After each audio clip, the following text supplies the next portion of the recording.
இவனுக்கு மூன்றாவது திருமணம். இதுவும் கோலிவுட்டில் பரபரப்பாக பேசப்படும் ஹாட் டாபிக்கில் ஒன்றுதான். முதலில் சுஜாவை திருமணம் செய்தார்.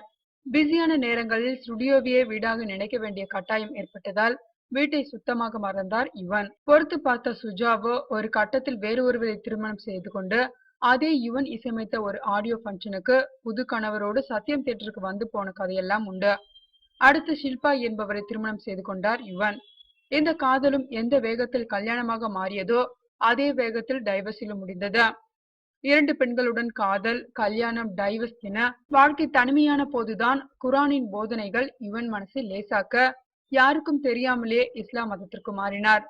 அப்துல் அலிக் என்று பெயர் மாற்றினாலும் மீண்டும் தனிமை யுவனை வாட்டியது. தனிமைக்கு காதல் தேவையில்லை, ஆனால் கல்யாணம் தேவை என்பதை அறிந்த யுவன் மூன்றாவது திருமணத்திற்கு தயாராகிறார். கீழக்கரையில் உள்ள ஒரு இஸ்லாமிய குடும்பத்தைச் சேர்ந்த ஜப்ருனிசாவை திருமணம் செய்ய தயாராகிவிட்டார்.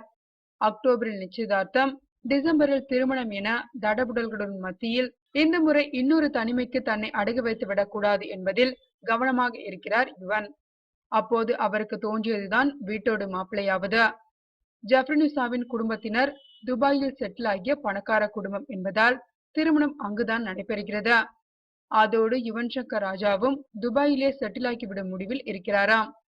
அதாவது முதல் 2 திருமணங்களில் செய்த தவறை ஜப்ருனிசாவிடம் செய்துவிடக் கூடாது, புதிய மனைவியை ஒரு நிமிடம் கூட பிரிகிற சூழல் வரவே கூடாது என்பதுதான் யுவனின் ஆசையாம்.